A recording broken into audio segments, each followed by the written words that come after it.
Hi there, my name's Nancy. I'm 21 years old. 3 years ago, I married the love of my life. Everything seemed to be going great.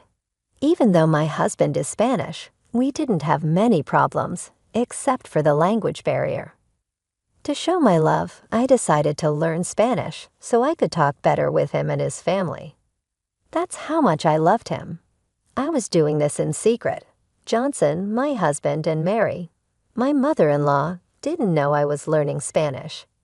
Not only was I learning, but I got pretty good at it. I knew that if I was in Spain, I could manage. You might be wondering, if I'm so good at Spanish, why doesn't my husband know? Well, I was a bit shy. It can be scary trying to speak a new language, especially with people you're close to. But I decided it was time to stop hiding. I needed to speak Spanish with both my husband and my mother-in-law. After all, I learned to make communication easier, right? Well, it's a good thing I didn't start speaking Spanish right away, because I found out some surprising information one day that led to a series of unfortunate events. Hello, Mama. How are you, my son? Thank you for inviting me over this lovely Sunday afternoon. It was our pleasure, Mom. Hello, Mama. Hello, my daughter. How are you? Thank you so much for including me. Oh, hush, you know you're always wanted and welcome here. I brought some croissants and how do you Americans say, bagels? Yes, bagels and croissants for our afternoon tea. Oh, how lovely. Thank you so much. Come and sit, Mama. The food will be ready soon. Did she prepare the food? No, I did most of the prep. Don't worry. Oh, thank God. Hearing this, I wondered what she meant by that, but I was too shy to ask. How strange, Mary always seemed to like my cooking. Why was she saying those things? At the time, I thought maybe she just wanted to eat food made by her son. That day, maybe she wanted to taste food that reminded her of old times. Then I heard her say, I hate her cooking. Why did you invite me here instead of taking me to a cafe so we could avoid her, Mom? We agreed to speak in English so Nancy doesn't feel left out, remember? Oh, forgive me, my sweet daughter. I was just saying that the food looks so good. I was surprised to learn that my son made it. Oh, I wish it was you who made it. I love your cooking. At this point, I was confused. How could she say such awful things in Spanish and then lie to my face in English? I thought I might have misunderstood, but I had a plan to confirm what I heard. Oh, please don't worry. You should never feel ashamed to speak your native tongue. Go right ahead. I'll be fine. I wanted to catch what she was saying, so I planned to use the Google Translate app to record her and make sure I understood correctly. We all sat at the table, getting ready to eat, and what came next shocked me to the core. I want us to discuss our plan. The time is approaching. It's literally tomorrow, Johnson. You have to be serious. The app, along with my Spanish knowledge, confirmed there was some plan going on, but I didn't know what it was. Mama, not now. I said I would handle it. What are you going to tell her, Nancy darling? Please pass me the sugar. She doesn't know anything about the plan. I was just going to tell her that I would be out of town. Out of town? What for? What was going on? I was so confused. I was constantly looking down at my phone to see what the app was translating. I think they assumed I wasn't paying attention and became less careful with their words, which was good for me as I was learning their true feelings. She's not too smart. Look at her, glued to her phone. We can talk about this now, okay, Mama? Fine. What do you want to discuss? The plane is leaving at 2:00 p.m. Are you sure you'll be able to escape her then? Escape me? What for? I was so confused, but I stayed calm and pretended not to understand so I could plan my next move. Yes, Mama, I know. I will do what needs to be done. I know how important this is. It is extremely important. If your great-uncle doesn't see us tomorrow, he will give the house to someone else, like your cousin or your aunt. We can't let that happen. No one needs to know about this house. Oh, Mama, you're so funny. Don't worry. I just said that in English so she doesn't suspect what we're talking about. Nancy. Yes, oh sorry, my love. I was just asking who made this delicious tea. It's splendid. Oh, that would be your talented son. I'm afraid I'm not as good as he is when it comes to these things. Oh, darling, your food is amazing. Amazingly terrible, Mom. She'll catch you. She can't catch me. She's too stupid to understand us. I don't know, Mom. She obviously understands some basics. Let's see, Nancy. How much Spanish do you know? At this moment, I knew I had to lie. I said I didn't know much so they would keep exposing themselves, and I could keep learning their true colors. How I managed to stay calm while being insulted still amazes me. I guess I knew it was more important to handle this situation than to get emotional. Right then, I said, oh, I'm still very bad at Spanish. I only know the typical things like buenos dias and como te llamas. But that's it. Oh, that simply won't do, darling. You should learn some more Spanish. Yes, ma'am, I will. Well, it's a good thing for Johnson and me, as we can gossip about you. I'm just, how do you say, kidding with you, mi niño. We would never do that to you. Are we doing it right now? Yes, which makes this extra funny. They laughed, and I kept using Google Translate. I also checked other apps, websites, and forums to see if what they were saying was correct. I got about 99% confirmation from these sources. Now that I knew they clearly didn't like me and were making fun of me, I had to gather as much information as possible. Even though their insults were hurting me, the next thing I heard shattered my resolve. As I was saying, this house is extremely important. No one can know about this house. Okay, we need to be the only ones knowing because we could make a lot of money.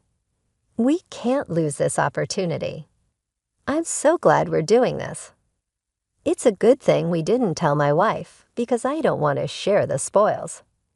Me neither. Everything needs to go smoothly.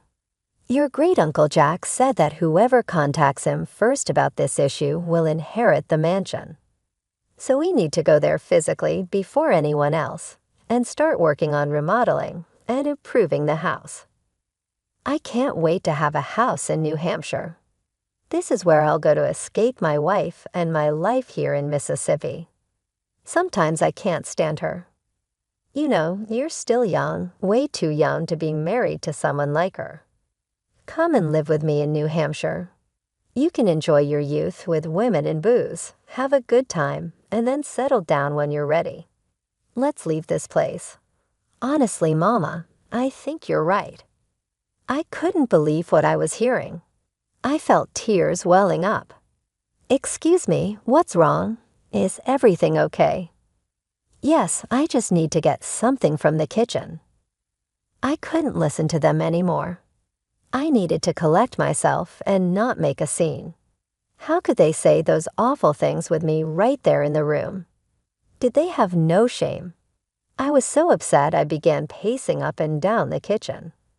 And then I saw my mother-in-law's purse sitting on the counter. I decided to look inside and take her phone. Luckily, it was unlocked. I opened her WhatsApp and sent Uncle Jack's number to my phone. I quickly deleted the text from her phone, so it looked like nothing happened. It felt like I was acting on instinct. I didn't know why I did it, but I was glad because I was now planning to get back at them. I returned to the dining room where the conversation was still going on. They seemed to be talking about the same thing. So tomorrow we leave for vacation. I think it's well-deserved because of all the hard work we've been doing. I second that. We deserve this break. Is everything okay? Yes, honey, we were just talking about the weather and how it's a perfect day to go relax somewhere. Would you like us to do that? Maybe not today. See, no, okay. When would you like to go then? Maybe tomorrow? Both Mary and Johnson froze slightly. I was looking for their reaction and noticed it. I don't think tomorrow will be possible. I asked Scene to help me with some things around the house. Oh, what things? Why is she asking so many questions? Just to move things around. I can help too if you like. That won't be necessary. See how nosy she is being? I don't like it one bit. Do you see why you have to leave this place? Don't worry, Mama, I've got this handled. I still managed to keep a smile despite knowing what they were saying. I was looking forward to my plan for revenge. I continued recording their conversations until the very end to make sure I had all the details. As I mentioned before, my Spanish was getting pretty good, but I still wanted to make sure I got the right information. That night, I snuck away to the bedroom and went to the office to do some more investigating. I replayed the audio, and sure enough, my doubts about my accuracy were gone. From this whole ordeal, I learned that there was a vacation planned for tomorrow to go and claim a house from Great Uncle Jack, and that these people apparently hated me and were planning to leave. A bonus piece of information I got was when I went to the kitchen to pace. I had left my phone, which was still recording, in the room with my husband and mother-in-law, and I managed to pick up some more useful information. The conversation consisted of Mary asking Johnson about his computer password because she wanted to change some aspects of their flight. I managed to get the password and flight details. I must have hit the jackpot. I logged into Johnson's computer, and sure enough, there were flight details on the website where he booked the tickets. Feeling very sneaky and devious, I may or may not have changed their flight details, pushing their flight to the day after tomorrow. This was just phase 1 of my plans. There was a lot more to come. Since I had sent myself Great Uncle Jack's number, I was ready to do what I needed to do. Hello, Uncle Jack. It's Nancy. Oh, hello, darling. How are you doing? Is everything okay? Well, no, not really. I went into great detail, explaining what had happened that day. I even sent him the audio recording as proof, because without it, I doubt he would have believed me. We cut the call so he could listen to the voice recordings, and we talked again after. After he finished listening, wow, I don't even know what to say. How could Mary and Johnson do this? They were such sweet and innocent people when they were younger. How could they do this to you? To me? I know it's a lot to take in. It was shocking to me, too. You have indeed improved your Spanish. Well done. Thanks, Jack, but now that we know this, what do we do? Well, obviously, they're not going to get the house. That's a fact. After hearing all of this, there is no way that I would never give such a valuable and honorable gift to people who plan to ruin it with their evilness and foolishness. Okay, I get it. It's your house, and you have every right to do what you want with it. Yes, I do. From now on, I will ignore their calls. Let's see how they feel about that. Thanks again for bringing this to my attention. You are a good and kind-hearted person, Nancy. Please don't let the ugliness of this world change you. Thank you for your time and willingness to listen. Hearing what you heard today couldn't have been easy. I applaud you for your strength. Please take care, Uncle Jack. You too. Love, good night. With that, I knew I had secured the downfall of both Mary and Johnson. Now that everything was set, I just had to wait for the right moment to make my move. When I got back to the bedroom, Johnson was still fast asleep. It hurt to know that my husband, whom I love dearly, would treat me this way. I didn't know he felt all those things, and maybe if we had talked, we could have found a solution. But he chose to be deceitful. I took his phone and turned off his alarm. Without it, he would surely oversleep, and that's exactly what happened. I packed my things and went to a hotel for the night. I couldn't stay in the house with someone like that. The next day, absolute chaos ensued. I'm sure Jan woke up to 100 missed calls from his mother and was frantically packing because he hadn't packed the day before. I suspect this because I got a call from him at 1 p.m. Where the hell are you? Why didn't my alarm go off? And why aren't you here? Oh, I decided to take a little vacation day for myself. Oh, that's nice. A little heads up would have been appreciated, though. Yeah, likewise. Seen what? What do you mean? Anyways, that doesn't matter. I'm running late for my flight. I mean, my meeting with Mom. Why are you in such a hurry? I'm sure she wouldn't mind you being a little bit late. You don't understand. Anyway, it's fine. I won't be home tonight and tomorrow night. I've got a lot I need to do. See you later. Before I could even respond, he hung up. I'm pretty sure he was so overwhelmed that he didn't even check the proper details of his ticket, which I had changed to the next day. Through the Find My iPhone app, I saw that he made his way to the airport.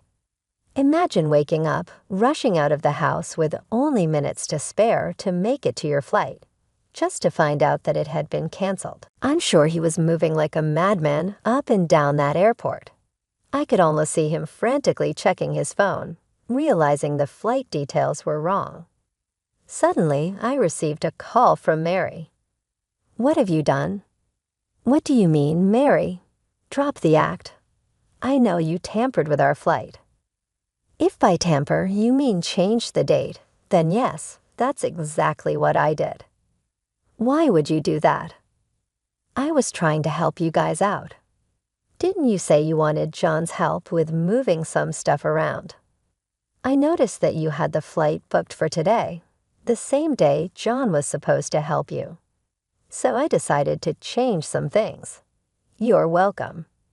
Johnson, come and talk to your wife before I reach through the phone and strangle her. Johnson grabbed the phone. Listen here, Nancy. I don't know what you've done, but whatever it is, stop it right now. Uncle Jack still isn't answering his phone. Try again, Mary said, her voice shaking with frustration. He isn't answering his phone because he doesn't want to speak with you too, I replied calmly. You understand us? Johnson asked, sounding shocked. Every last word. But how? I've been practicing, I said, feeling a strange mix of satisfaction and sadness. I've been learning Spanish so I could communicate better with you and your mom. But now I see it also helped me uncover your plans. Johnson's face went pale. You knew all along? Yes, I heard everything. Your plans to leave me, to claim the house without me knowing. I heard it all. Johnson and Mary were silent. I could hear their heavy breathing over the phone, the shock and fear evident in their silence. So what now? Johnson finally asked. Now you deal with the consequences of your actions, I said. I already spoke to Uncle Jack.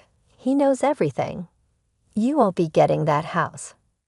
But Nancy, you don't understand, Johnson pleaded. We had no choice. We needed that house. You had a choice, I said firmly. You could have been honest with me. Instead, you chose to deceive me. Now you have to live with the consequences. There was another long silence. Then Mary spoke, her voice trembling. Nancy, we're sorry. We didn't mean for it to go this far. It's too late for apologies, I replied. You made your bed, now you have to lie in it. I hung up the phone and took a deep breath. It was done. I had exposed their plans and ensured they wouldn't get the house. I felt a sense of relief, but also a deep sadness. The man I loved, the family I thought I was a part of, had betrayed me. But I knew I had to move on. I packed my things and checked out of the hotel, I decided to stay with a friend for a while until I figured out my next steps. As I walked out of the hotel, I felt a mix of emotions: anger, sadness, relief, but most of all, a sense of empowerment. I had stood up for myself and taken control of the situation, and now I was ready to start a new chapter in my life, free from deceit and betrayal. I told you, Mama. I told you she might hear us. So that means yesterday you heard everything? Yep. Here's what's going to happen. I'm going to divorce your good-for-nothing son and leave you two to deal with each other. How blessed. Stay. Oh, and next time you want to talk about someone with them right there in the room, make sure they don't understand what you're saying. Have a nice life. I hung up before they could respond. I was done with their nonsense. Later that day, I got a call from Uncle Jack. Hello, dear. How are you?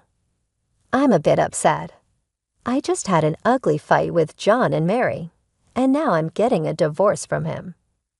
I'm so sorry that things turned out this way, Nancy.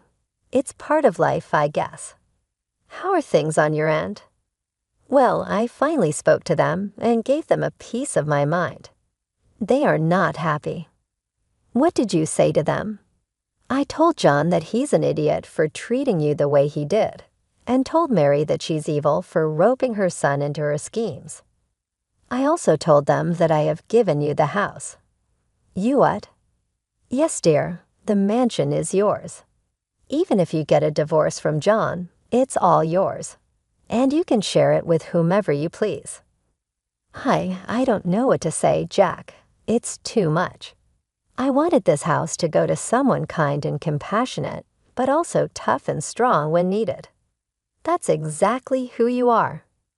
A house is the least I could do after all the stress and turmoil those two put you through. The house is yours. Take it. After that call, I felt a strange mix of emotions. I had managed to distance myself from two toxic people, and on top of that, I have been given a multi-million-dollar mansion. It felt surreal, like something out of a movie, but it was real and it was happening to me. The next few days were a whirlwind. I moved my belongings into the mansion and started to make it my own. Every room, every corner became a testament to my resilience and strength. I decorated the house with a sense of newfound freedom and pride. I was no longer bound by the deceit and betrayal of Johnson and Mary. This house, this beautiful mansion, was a symbol of my victory over their treachery. As expected, Mary and Johnson were furious. They sent me constant threats, trying to intimidate me into giving up the house. But I stood my ground. Each time they sent a threat, I responded with a picture of a different part of the house, reminding them that it was mine, not theirs. I wanted them to see what they had lost, to feel the sting of their own actions. Revenge never felt so sweet. One evening, as I was sitting in the grand living room surrounded by the opulence of the mansion, I reflected on everything that had happened. I thought about how much I had loved Johnson, how I tried to learn Spanish to communicate better with him and his family. I remembered the hurtful things they had said about me, their plans to leave me out of their lives. It had been a painful journey, but I had come out stronger on the other side. I received another call from Uncle Jack. Hello, dear. I just wanted to check in and see how you're doing. I'm doing well, Jack. Thank you for everything. The house is beautiful. I'm glad you like it. You deserve it after everything you've been through. I appreciate that. It means a lot to me. You know, Nancy, I've been thinking. Maybe you should consider staying in Spain for a while. You could use a change of scenery, and it might help you heal. That's a good idea, Jack. I think I will. Thank you for the suggestion. As I hung up the phone, I felt a sense of peace wash over me. The future was uncertain, but I knew I had the strength to face whatever came my way. I had overcome betrayal and heartbreak, and I had emerged victorious. This mansion was not just a house. It was a symbol of my resilience, my strength, and my ability to overcome any obstacle. In the end, I realized that the best revenge was living well. I had a beautiful home, a supportive family in Uncle Jack, and a bright future ahead of me. Mary and Johnson could stew in their own bitterness and regret, but I was moving forward with my life. And that, I knew, was the greatest revenge of all.